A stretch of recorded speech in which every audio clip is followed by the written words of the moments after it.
Question number 32. Shashi Yarn Company furnishes the following information. We have different capacities 2000, 3000, 4000, 5000 and 6000. At every individual capacity we have been given a unit cost. If we are producing 2000 units, the unit cost shall be 40 rupees. तो जैसे जैसे हम quantity produce बढ़ाते जा रहे हैं हमारा cost per unit is going on decreasing and this will be a decrease on overall quantity. ऐसा नहीं कि अगर आप 3000 बनाओगे तो अबव 2000 ही आपका कॉस्ट कम हो रहा है, आपका ओवरऑल कॉस्ट पर यूनिट कम हो गया है due to some economies of scale. Okay, then unit price आपको दिया हुआ है. If we are producing 2000 the unit price is 100 rupees, 3000 के लिए द प्राइस इज 95 एंड 4000 के लिए 94. So to increase the demand we have to reduce selling price also.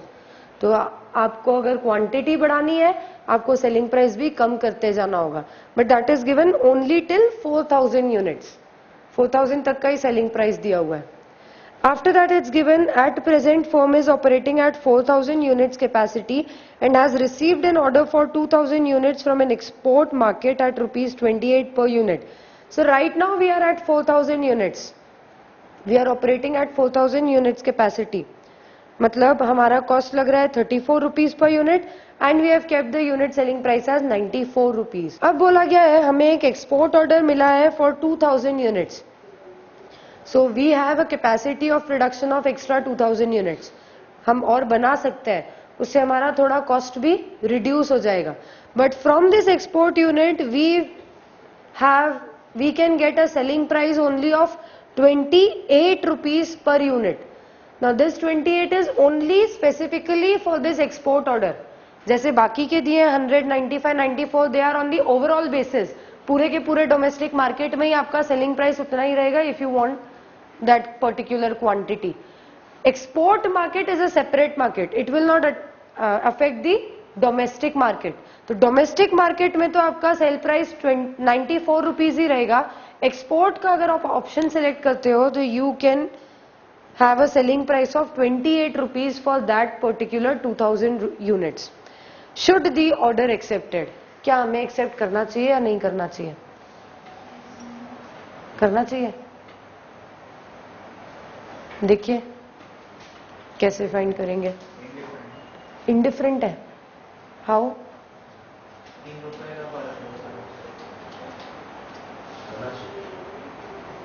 मतलब 3 रुपए का फर्क है तो cost is reduce by 3 rupees, ऐसा बोल रहे हो?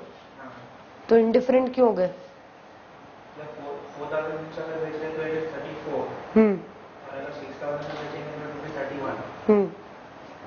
अगर एक्सपोर्ट मार्केट ऑर्डर एक्सेप्ट करेंगे तो 28 होगा. दोनों में 3 रुपीज का डिफरेंस है, तो हम लोग इंडिफरेंट हैं. You have not got the question correctly. 4000 आपकी कैपेसिटी 6000 तक ही है. ओके, 4000 अगर आप बेचते हो selling price is 94 rupees, unit cost will B 34 rupees. अगर आप एक्सपोर्ट मार्केट ऑर्डर सिलेक्ट करते हो, इसको ऑप्ट फॉर आप करते हो, then you will be producing 6000 units. अगर एक्सपोर्ट ऑर्डर आपने एक्सेप्ट किया तो आप 6000 यूनिट्स बनाओगे. डोमेस्टिक डिमांड नहीं बढ़ रही है, तो अगर 4000 से 6000 पे जंप करते हो that will B only and only for the export order. तो आपको उन 2000 यूनिट्स पे 28 रुपीज मिल रहा है और आपका यूनिट कॉस्ट हो रहा है 31 rupees. Yes, that is what you are getting.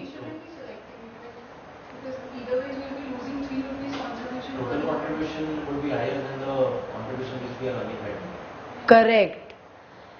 Not, we have to never take the question prima facie. जैसा दिख रहा है वैसा कभी भी होगा नहीं. दिखने में it is so simple. Easily आप बोल सकते हो 6000 यूनिट्स भी बनाओगे तो भी you are incurring per unit 31 rupees, but you are getting only 28 rupees. तो हमें सिलेक्ट नहीं करना चाहिए. इतना इजी क्वेश्चन आपसे नहीं पूछा जाएगा. There has to be something in the question. आपका सेलिंग कॉस्ट प्राइस भले ही 31 है, but that 31 relates to 6000 units. जब आप प्रेजेंटली 4000 यूनिट्स बना रहे थे, the present production was 4000 units. In इस प्रेजेंट प्रोडक्शन पे आप कॉस्ट कितना इनकर कर रहे थे? 34 रुपीज पर यूनिट का आपको कॉस्ट लग रहा था. दैट मीन्स टोटल कॉस्ट कितना लग रहा होगा?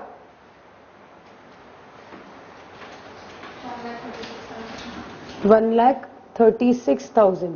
This was the cost you were incurring for the 4,000 units and you were selling them at 94 rupees. अभी अगर आप एक्सपोर्ट ऑर्डर सिलेक्ट करते हो तो भी ये सेल्स तो उतनी ही रहेगी, इसमें कोई डिफरेंस नहीं आएगा. 4,000 units at the rate of 96 rupees, ये तो आप सेल करते ही रहोगे. What difference will come is you can save upon some manufacturing cost. या तो एडिशनल कुछ आपको इनकर करना पड़ेगा या फिर कुछ सेविंग्स हो सकती है. आपको एक्सपोर्ट ऑर्डर को सेल करके कुछ एक्स्ट्रा रेवेन्यू मिल रहा है और उसके लिए 2000 यूनिट जो आप एक्स्ट्रा बना रहे हो उस पर कुछ एक्स्ट्रा कॉस्ट लग रहा है.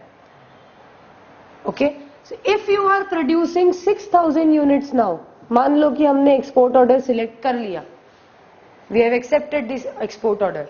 अगर हम एक्सेप्ट करेंगे तो हम 6000 यूनिट्स बनाएंगे, 4000 for the domestic market, 2000 for export. तब हमारा कॉस्ट कितना लगेगा? The cost will B 31 rupees per unit. Total कितना हो जाएगा? This was at the rate of 34. Now at the rate of 31 the cost will B 1,86,000. इसका मतलब एक्सपोर्ट ऑर्डर को फुलफिल करने के लिए एडिशनल कॉस्ट आपका कितना लग रहा है? Additional cost for export order 80,000. और इस एक्सपोर्ट ऑर्डर से आपको एडिशनल कितना? 50,000. ओके, इस एक्सपोर्ट ऑर्डर से एडिशनल आपको रेवेन्यू कितना मिल रहा है? Additional revenue from export order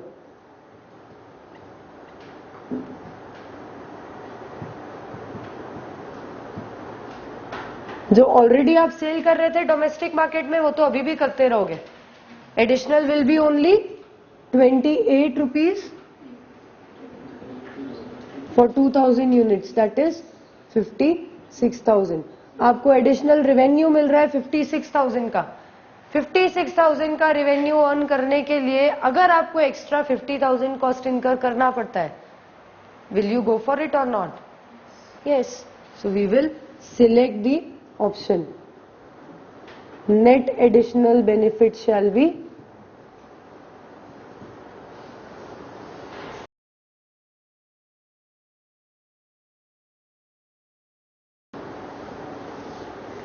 $6,000.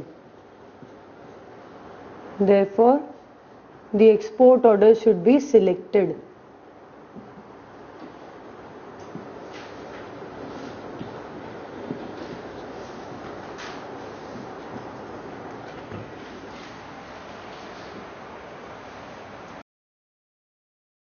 We cannot directly compare 31 cost per unit and 21 selling price per unit, क्योंकि सिर्फ आपका कॉस्ट लग ही नहीं रहा है. That 31 is on the overall basis. ऐसा नहीं है एडिशनल यूनिट जो बना रहे हो उस पर ही 31 लग रहा है. जो पहले 34 लग रहा था वो अब 31 हो गया, तो वहां पर आपकी कुछ सेविंग भी तो हुई है. एक्स्ट्रा 2000 यूनिट्स पे आपका कॉस्ट लग रहा है 31 रुपीज से, पर पुराने यूनिट जो 4000 आप बना रहे थे, you were making them for 34 rupees. Now you will be able to make them for 31 rupees. 3 rupees per unit के हिसाब से उस पे सेविंग भी हो रही है. Any doubts? Read the next question.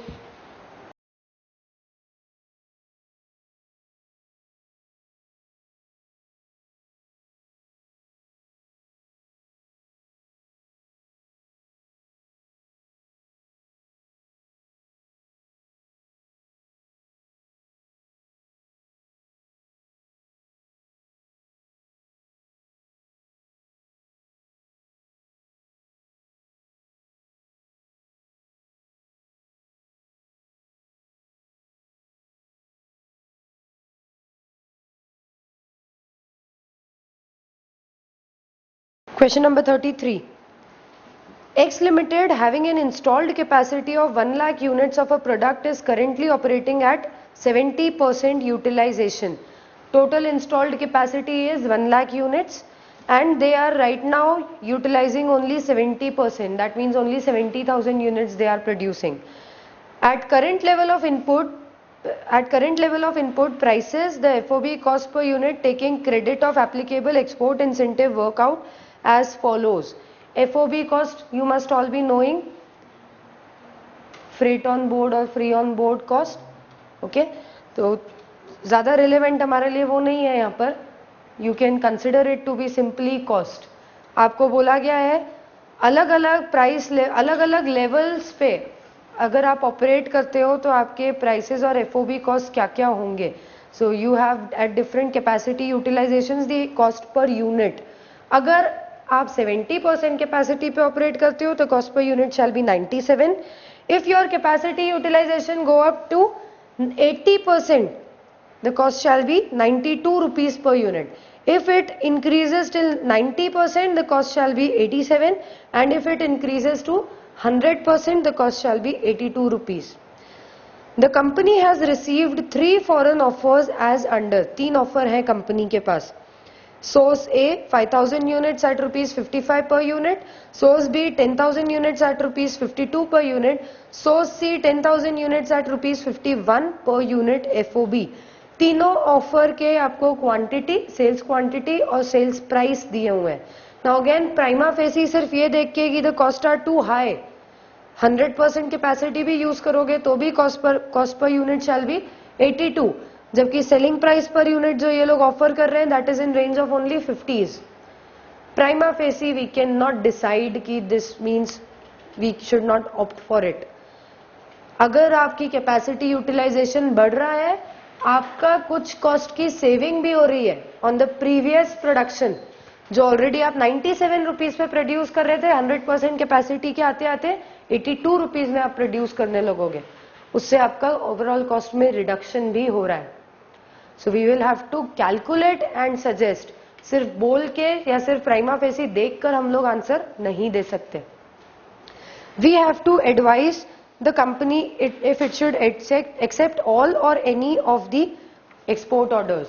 तो ऐसा नहीं है कि हमें सारे ही ऑर्डर्स एक्सेप्ट करने हैं. We can select all the 3, या फिर हम तीनों में से किसी भी एक को या किसी भी 2 को भी सिलेक्ट कर सकते हैं. वी कैन सिलेक्ट ए और वी कैन सिलेक्ट बी और सी, और we can opt for AB और BC और AC, और we can opt for all the 3 ABC. So we have many combinations possible. Okay, हमें सजेस्ट करना है उसमें से बेस्ट कॉम्बिनेशन कौन सा होगा. Now right now that is presently the production is 70,000 units. That is utilization of 70% capacity, quantity and the capacity utilized. अगर हम 70,000 यूनिट्स बनाते हैं, we are able to utilize 70% capacity. ये दिया हुआ है ना क्वेश्चन में. टोटल 1 लाख की कैपेसिटी है, we are at 70%. That means हम प्रेजेंटली 70,000 यूनिट्स बना रहे हैं. If we will opt for A, अगर हम ए ऑफर एक्सेप्ट करते हैं, ए का जो ऑफर है, तो ये 70,000 तो वही रहेगा. एडिशनली हम 5,000 यूनिट्स और बनाएंगे. दैट मीन्स हम टोटल इस केस में बनाएंगे 75,000 units. So we will be able to utilize 75% of the capacity. 75% तक हम यूटिलाइज कर पाएंगे. नेक्स्ट, अगर हम ऑप्शन बी सिलेक्ट करें, ओनली ऑल्टरनेटिव बी, तो बी में भी the quantity given is 10,000 units, C में भी the quantity given is 10,000 units. जो 2 ऑफर है हमारे पास B और C, A का quantity is 5,000, but B and C उन दोनों की क्वांटिटी is 10,000 units. इसका मतलब आप B या C में से कोई भी अगर एक ऑप्ट करते हो, दोनों साथ में नहीं, अगर दोनों में से कोई एक ऑप्ट करते हो तो आपका कैपेसिटी सेम लेवल से बढ़ेगा. सेम लेवल से जब बढ़ेगा तो कॉस्ट स्ट्रक्चर में भी सेम ही चेंज आएगा. 10,000 यूनिट्स अगर आप बनाओगे, कैपेसिटी 10% से बढ़ेगा, उसके अकॉर्डिंगली ही आपके कॉस्ट स्ट्रक्चर में चेंज आएगा.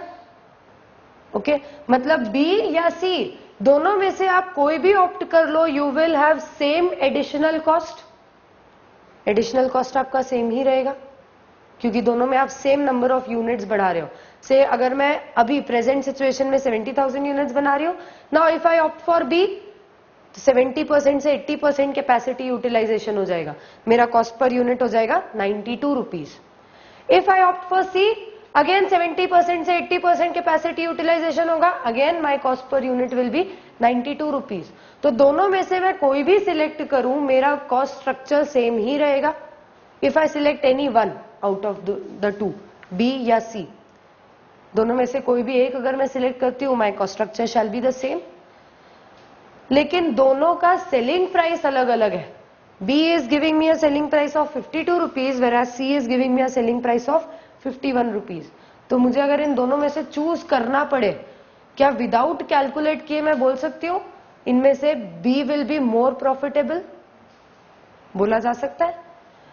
If I opt for B, मुझे सेलिंग प्राइस 52 रुपीज के हिसाब से मिल रहा है जबकि कॉस्ट में उतना ही चेंज है। इफ आई गो फॉर सी, मुझे सेलिंग प्राइस 51 के हिसाब से मिल रहा है जबकि कॉस्ट में अगेन उतना ही चेंज है।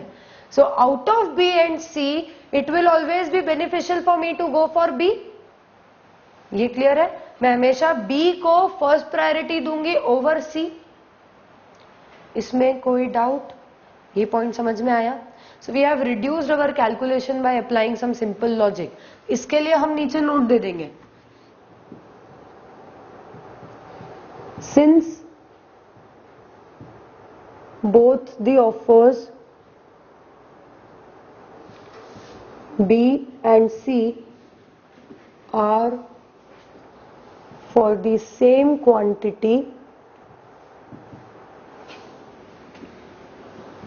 that is 10,000 units, we can say that both of them will have same effect on cost structure if chosen separately। B या सी में से अगर किसी एक को सिलेक्ट करेंगे, दोनों में कॉस्ट स्ट्रक्चर का इफेक्ट सेम ही होगा। But B is giving a selling price per unit of 52 rupees, whereas A is offering only 51 rupees. Sorry, C is offering only 51 rupees. So we can conclude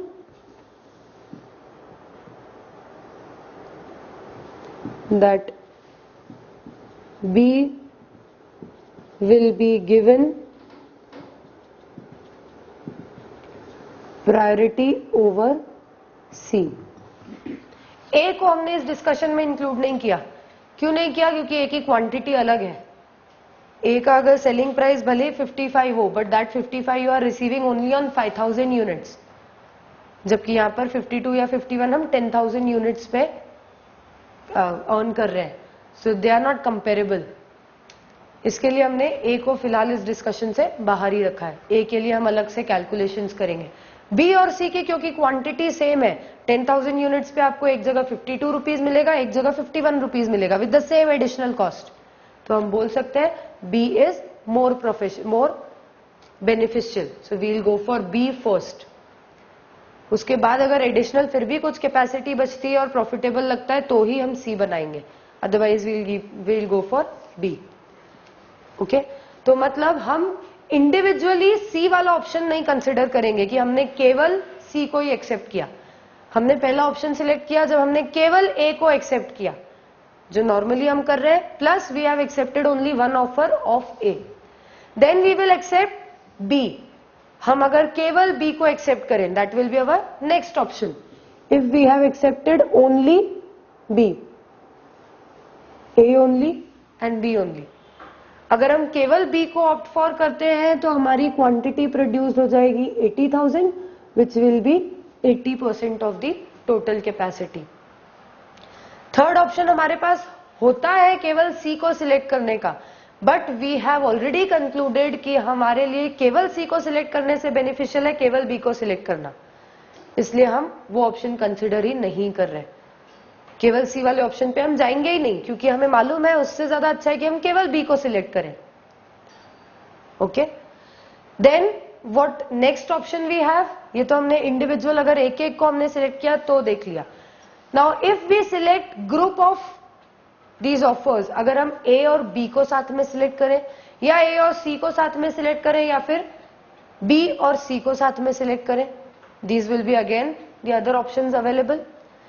ए के साथ में हम B को select करें या फिर हम ए के साथ में सी को सिलेक्ट करें, कौन सा ज्यादा बेनिफिशियल होगा? ए के साथ में बी। ए तो उतना ही है, उसके साथ में आप बी करो या सी करो, दोनों में कॉस्ट का उतना ही डिफरेंस आएगा, लेकिन रेवेन्यू बी से हमें ज्यादा मिलेगा। So we will prefer A and B. A and C वाला ऑप्शन अगेन हमें कंसिडर करने की जरूरत नहीं है, क्योंकि हमें मालूम है उससे मिलने वाला नेट बेनिफिट कम ही होगा कंपेयर टू दिस ऑप्शन। तीसरा ऑप्शन है B and C. B and C बिल्कुल अलग है। ए और बी और ए और सी में हमारी क्वांटिटी 15,000 से बढ़ रही थी, जबकि बी और सी में क्वांटिटी 20,000 से बढ़ रही है।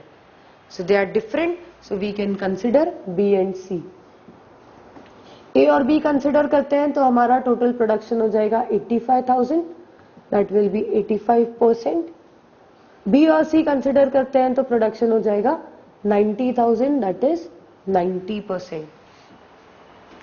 इसके बाद एक और ऑल्टरनेटिव है हमारे पास, तीनों ए बी और सी, तीनों को ही आप कंसिडर कर लो। अगर तीनों को कंसिडर करें, तीनों को एक्सेप्ट कर लें, तो हम 95,000 यूनिट्स बनाएंगे, that will lead us a capacity utilization of 95%। तो फीजिबल तो तीनों को एक्सेप्ट करना भी है, all are feasible for us. Okay, अब हमें इन सारे ऑप्शंस में से बताना है which will be the most beneficial. इन सब ऑप्शंस में से हमें ये बताना है which will be the most beneficial.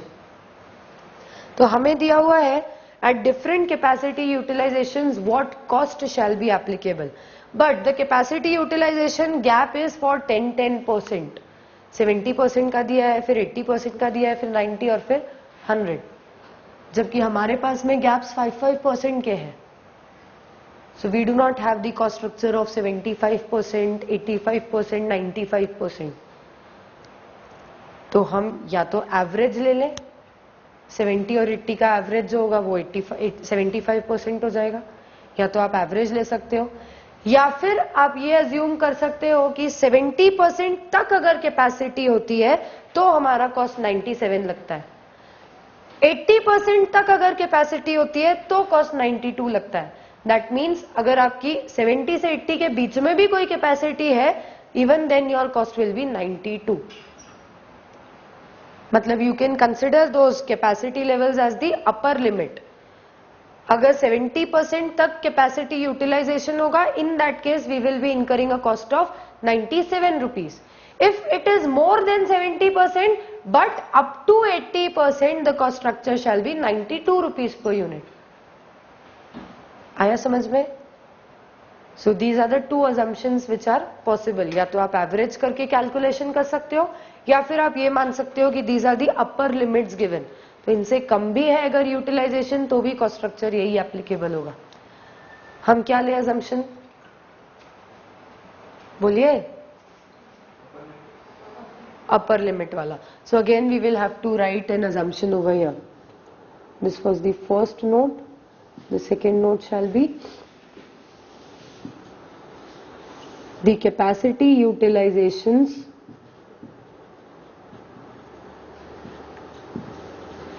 given for calculation of FOB cost are considered as the upper limit for the applicable cost structure. That means